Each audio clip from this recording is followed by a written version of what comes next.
Bonjour tout le monde, je vous retrouve pour un petit tuto du tarot. Donc je vous retrouve aujourd'hui avec le tirage que moi j'appelle un peu le tirage de la pyramide, si on veut, la petite pyramide, parce qu'on peut en faire des bien plus grandes. C'est un tirage aussi qui est assez simple, surtout si vous débutez ou avec le tarot. Là j'ai pris l'oracle de la triade, ça marche aussi très bien avec ce tirage-là, pardon.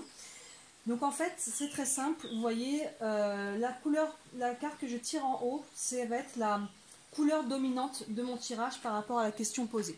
Vous voyez, la première, c'est vraiment, elle va avoir vraiment que la couleur dominante, elle va avoir une influence sur les trois autres. Celle qui se trouve à gauche va représenter les événements proches, ce qui va arriver vraiment assez à court terme, on va dire, ou alors l'attitude à adopter face à la situation, face à votre question.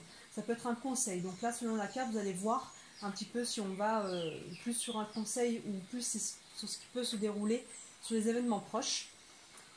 La carte ensuite à droite va représenter l'issue possible, vraiment un premier élément de réponse à votre question. Et la carte au centre va représenter la synthèse. Vraiment, si vous avez un petit peu un doute sur l'issue, la carte qui est là, celle au centre, vraiment, ça va être la synthèse claire et nette de votre réponse. Vous voyez, donc là, des fois les cartes peuvent être un peu ambiguës, des fois ça peut être très clair, celle-ci a le plus d'importance.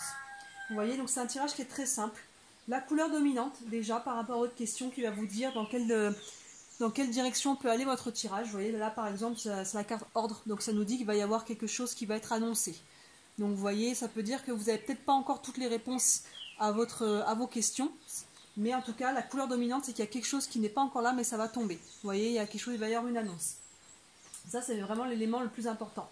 Après, là j'ai pris vraiment des cartes au hasard. Hein.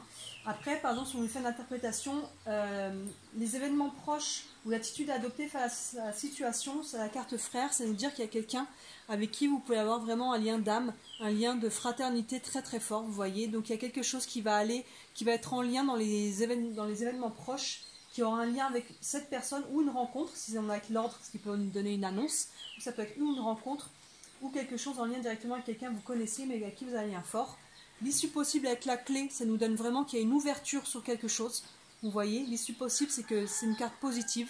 Il y a vraiment quelque chose qui va s'ouvrir pour vous. Et la synthèse, avec le sceau, que c'est très lumineux. Donc là, moi, si j'avais dû faire un tirage, là j'ai vraiment pris au hasard sans question. Mais si je devais faire une interprétation sur ce tirage, je dirais qu'il peut y avoir vraiment, très rapidement, quelque chose de l'ordre du coup de foudre, vous voyez. L'ordre suivi de la carte la fraternité, limite des âmes sœurs, vous voyez, et qui peut vraiment vous ouvrir sur quelque chose de très lumineux. Cette carte-là peut représenter aussi la connexion d'âme, le karma. Donc pour moi, c'est comme ça que j'interpréterai ce jeu, vous voyez. Donc voilà, c'est un tirage qui est très simple. Couleur dominante, événement proche ou attitude à adopter face à la situation, issue possible et le complément de résultat, la synthèse. Voilà, donc là je l'ai fait avec l'oracle de la triade, mais vous pouvez le faire avec n'importe quel autre jeu. Voilà, j'espère que ce petit tuto vous a plu, je vous en ferai d'autres encore avec d'autres jeux. A bientôt!